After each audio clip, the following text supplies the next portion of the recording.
Fantasy Brain! What's up, Brainiacs? My name is Matthew Kahan, also known as the host of the Fantasy Brains podcast, and welcome in to another fantasy film breakdown. Today, we are going to be covering Iowa running back Kaleb Johnson. This junior was prolific in his final season with Iowa right before entering the draft, and he's going to be a very intriguing prospect, a guy who's projected to go in potentially early round 2 all the way to late round 3. So he's going to be a day 2 pick and definitely going to be an intriguing option for fantasy managers out there. Looking at some of his intangibles, like I said, he's a junior coming out of the University of Iowa. He will be 22 when the season starts, stands at about 6 foot 1 inches, 220 pounds. Looking at some of his stats from his seasons at Iowa, he didn't really break out until this past season when he was a junior, but his freshman year, he did have 780 yards and 6 rushing touchdowns while averaging 5.2 yards a carry. Now, his sophomore year, he did go into a little bit of a slump, but he followed that up his junior year with a terrific year, 240 carries, 1,500 yards, averaging 6.4 yards per carry, and a whopping 21 touchdowns. Now, think about that. This is a college football season where these guys are only playing 12 to 13 games in a season, and he's rushing for 21 touchdowns. A little bit of a concerning fact of Kaleb Johnson is in his first and second year, he only combined for 7 receptions, which is a little bit concerning for PPR formatted leagues where he's just going to miss out on those points. However, this past year, he did bring in 22 receptions. So he did improve by a wide margin. It could mean that we could see a little bit more of improvement when he reaches the NFL, especially if he's put into the right system. Looking at his injury history, he hasn't had anything crazy. He's had a couple ankle injuries throughout his college career, but he has been relatively durable. This guy has always been a very solid prospect, but then you bring in the combine, and that's where his stock has started to fall in the minds of a lot of NFL GMs and a lot of NFL scouts out there. He's known as a very downhill runner, but he doesn't really have that top end speed. He clocked in at the combine at the 40-yard dash with a 4.57, so not great, but you know what they say, in-game speed is different than the 40 times. So I do believe Kaleb Johnson could be one of those players that, could play better on the field. His numbers look incredible. So he's definitely a guy that we're going to be looking at. Could be going to the Chicago Bears, could be going to a bunch of other running back needy teams out there. So like I said, we're going to be covering today his game against Washington in 2024 and his game against Ohio State. So let's get going. Let's see what he has to offer. I believe in this Washington game, he had about 200 yards and 2 touchdowns. So we should be in for a show today. All right. Little reception out of the backfield. He looks awkward when he catches the ball. Like, I know it's not a great throw, but it's like he just looks a little unnatural when he's catching the ball. And that's just going to be a little bit of a concern with his upside as a player. You might have to assume, that when you draft him, you're just going to be getting more of a one-dimensional player and that team is most likely going to invest in a third down running back. Now, I don't know how good of a pass blocker he is, so that we'll have to see if he's going to earn those third down snaps in the NFL. All right, we got an inside handoff here. Nothing much. I mean, this Iowa team never has had a passing attack, so it being based completely around Kaleb Johnson is not very surprising at all when you have Cade McNamara at quarterback. It's going to be pretty painful to watch him play quarterback in this film. All right, we got a pretty solid run right here. He's able to find the hole very cleanly. All right, so if you see this, kind of looks like there might not be any room to the left, but you have this tight end pulling right here. So he's coming all the way from the right side, and he's most likely going to pick up this defensive end on the left side. Now, he does hit this hole right here, which I do like. So let's see. Linebacker fills this gap, fills the A gap, and then he's going to go through the B gap right here. And he's not going to have that crazy speed to be able to get through, but this is good vision right here. This is him hitting the right hole, and he bursts through for about 10 to 15 yards, and he breaks a couple tackles. So definitely a good run right there. Ooh, this is a nice one. Okay, so we got a little pitch play, and this is what I was talking about. He is known as a great downhill runner. Now, he's not going to have those top-end burners, but he can find the hole. So he's surfacing right here, makes his cut. He sees that the outside is not available. He's going to cut right back inside, find the hole, and then bursts through the little gap that he has right here, and he gets to the second level. Now, obviously, there's not really much here. You have the cornerback here, the safety here, and then you have a linebacker right here. But he definitely makes the most out of this play, which could have easily been a 1 or 2 yard gain that he turns into a 10-yard gain. So that's definitely something that we like to see in the film. Got a counter run. Nothing special here. I mean, he just kind of goes up the middle, follows the blocks. Not really anything crazy. I'd like to see what his break tackle ability is going to be like.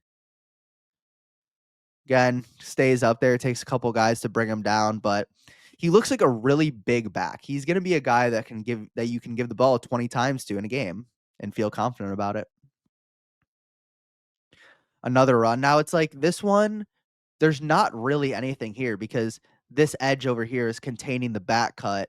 Now you could argue that he might have been able to make a quick cut outside here and then start hitting the hole all the way to the back right pylon, but this is a play that Kaleb Johnson isn't going to be able to make, but it's a play that guys like Ashton Genty might be able to make, and that's the real difference between a round one running back and a round two or three running back like Kaleb Johnson, and that he doesn't have the athleticism to be able to bounce a run like this out to the outside, even at the college level, at least just looking at this play. But if he goes to the NFL, it's just going to be too hard when the defenders are even faster than the guys in college. But you know, this is not an easy play. But if you look at it again, I mean, he has, let's see, right before he got there, like look how much space is on the right side here.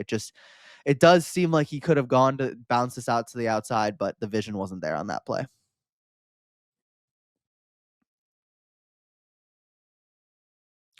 Little easy run right there. Little inside zone play. Nothing crazy, but he makes the play.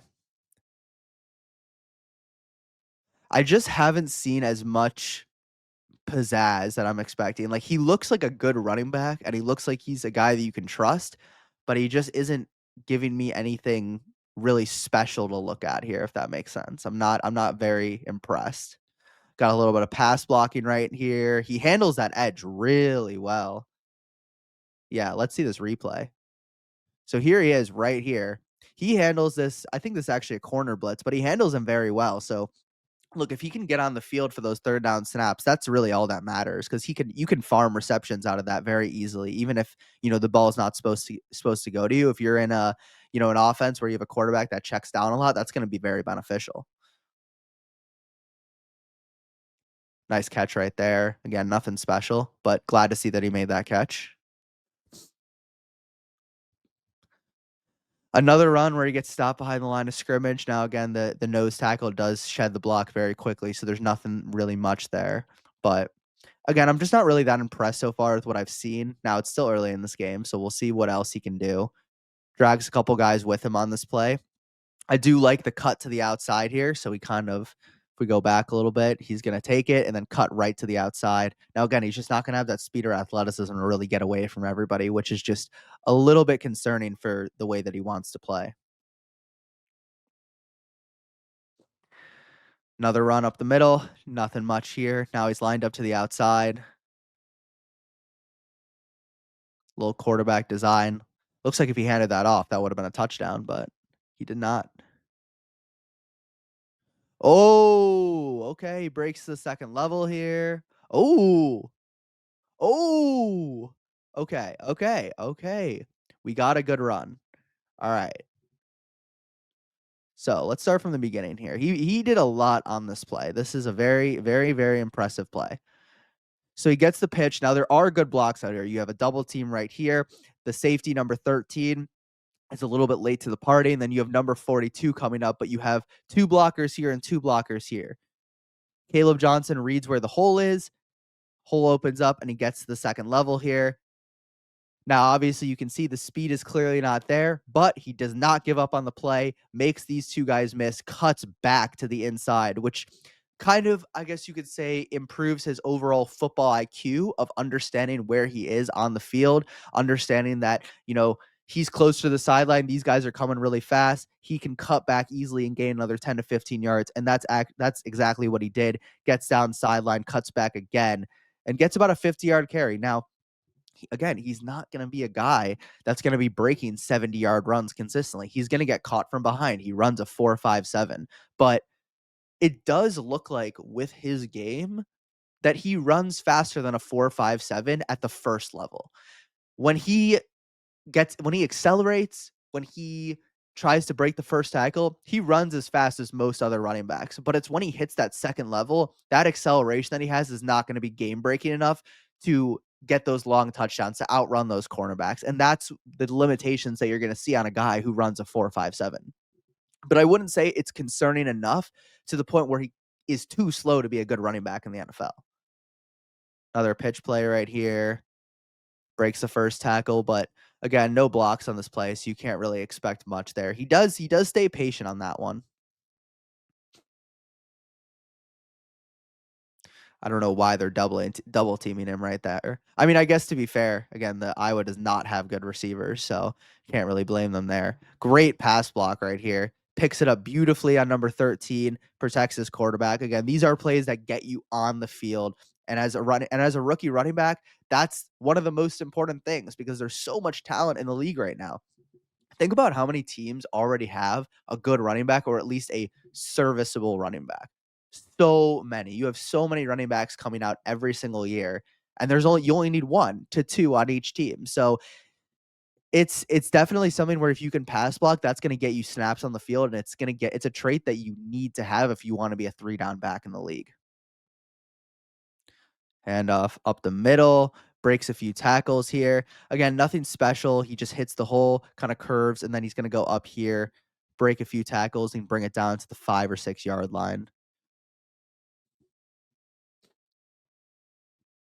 Another handoff up the middle. I mean, gets stuff there, nothing crazy, but can't be too mad about that play. I don't really know anyone else on this Iowa team, but I guess if Johnson's rushing for 6 yards a carry, the O-line must have been pretty solid this year. Now, also the level of competition, it's the Big Ten, but Iowa does fight hard, especially when it comes in the trenches. Wow, this was a brutal run right here. This is terrible. Now, it's not like there's anything crazy, but like they just keep feeding him over and over again to try to get a touchdown.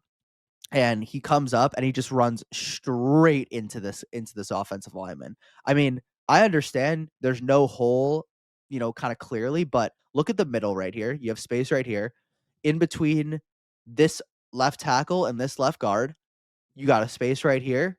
And on top of it, you have these two blockers who one of them is probably going to cover this linebacker. You could also cut it this way. So this is a pretty poor read by Kaleb Johnson right here. And I can't tell what down it is, but looks like now it's 4th down and then yeah, they just didn't score. So that's he definitely lost them a touchdown on that drive, which is a little bit concerning. And there he goes. Oh, to the second level here.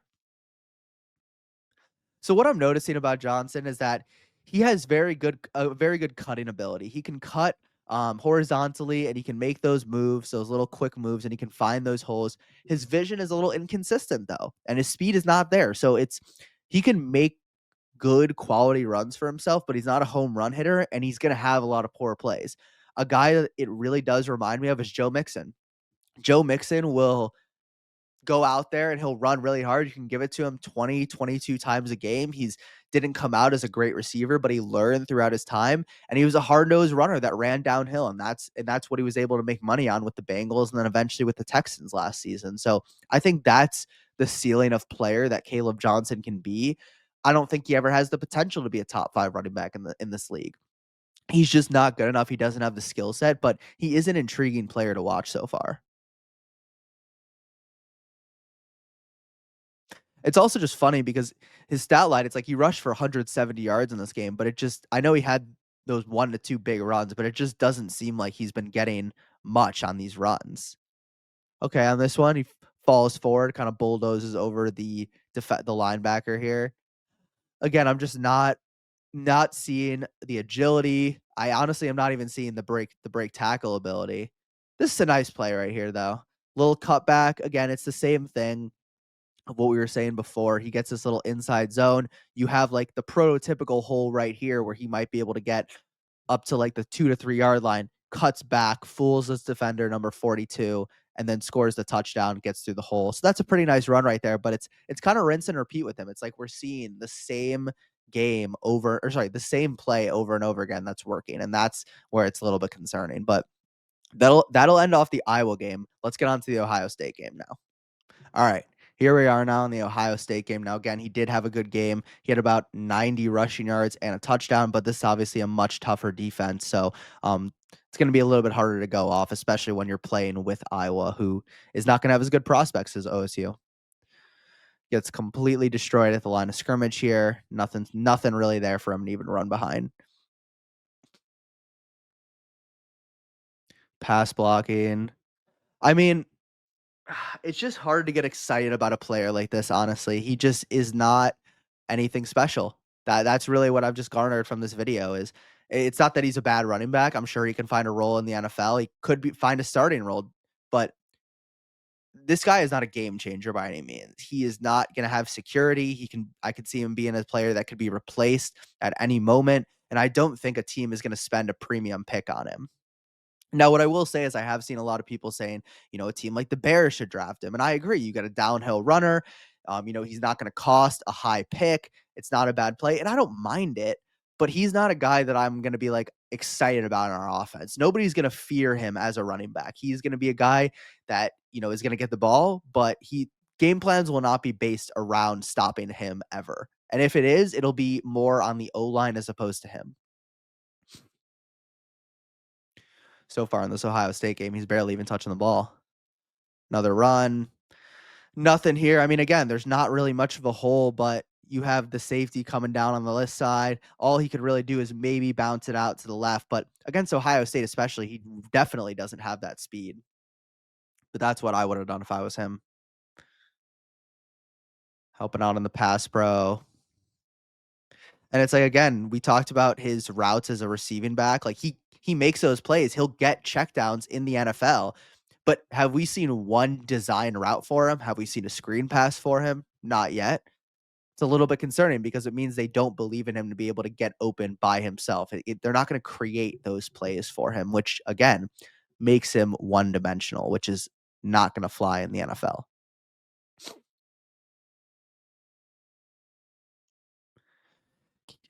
We have just seen the Iowa offense do nothing in both these games outside of run.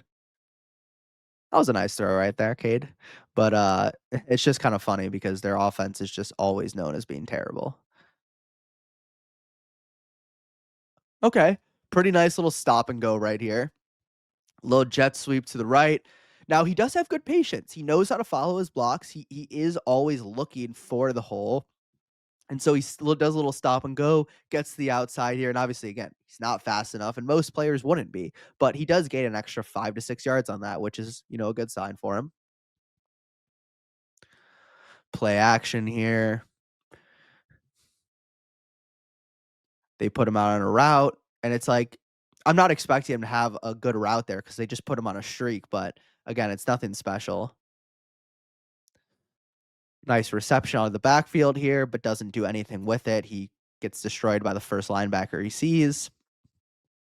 Nice little cut block right there. I am very impressed with his pass blocking. His pass blocking looks good. He looks like a guy that you can trust to put out there and that'll be reliable. And I think that'll do well for him in the NFL.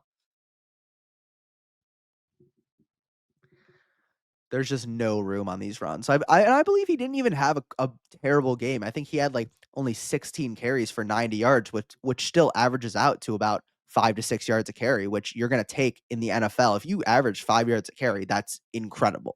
So you can't really be mad at the production. I do think that at some point there's going to be a bigger run coming in this game because most of these runs he's only getting 1 to 2 yards.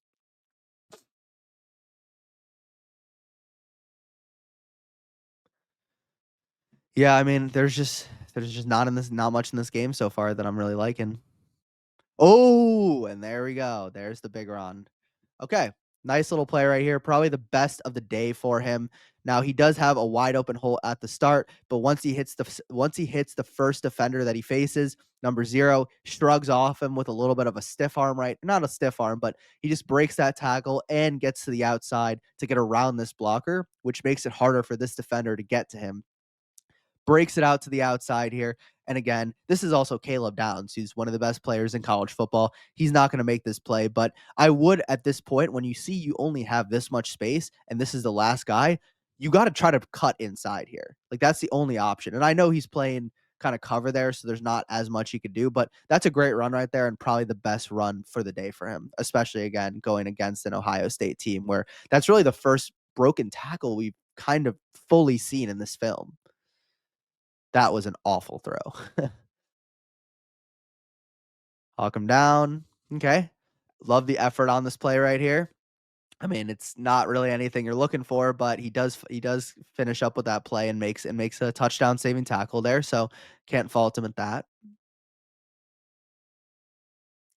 Another handoff to him. Now, again, like some running backs, like Jahmyr Gibbs, can take this all the way to the outside here to the left side. Like, and I know he's not Jahmyr Gibbs, but again, it's just a difference between those elite backs. Now, you do have Downs over here. Maybe you have a hole up the middle where you can try to burst through, but he's just not fast enough to get through that. The D line's going to close too quickly.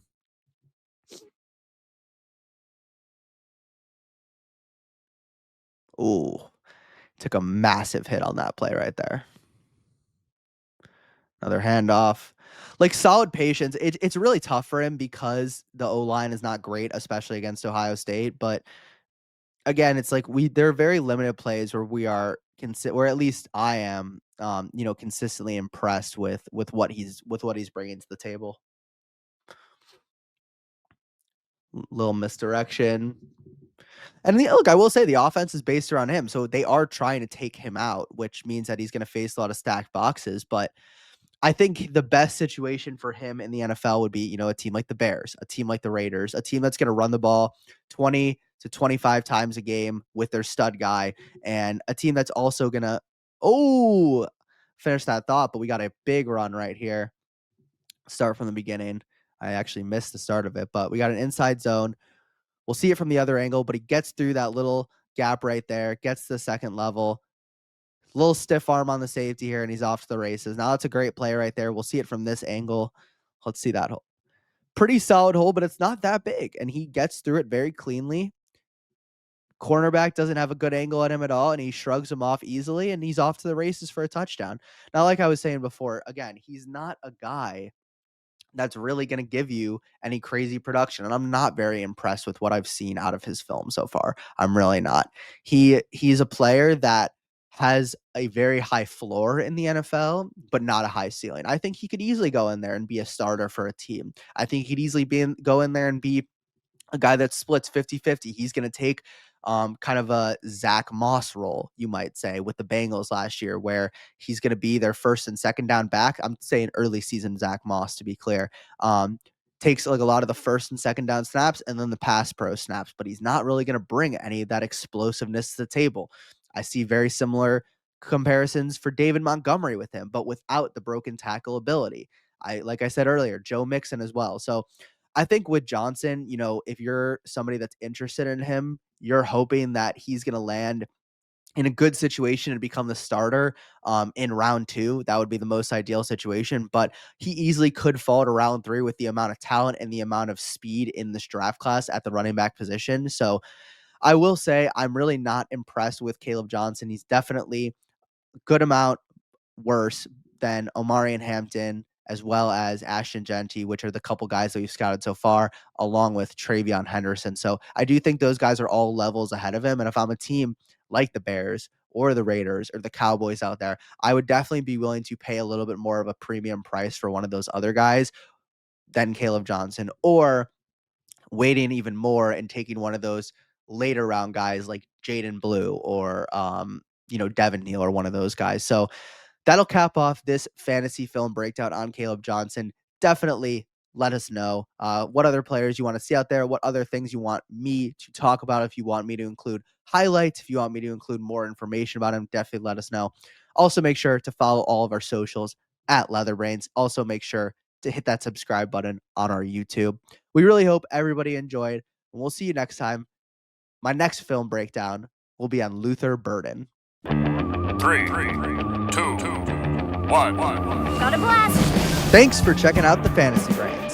Don't miss next week's episode, Thursday at 6 p.m. Eastern. See you next week, Brainiacs.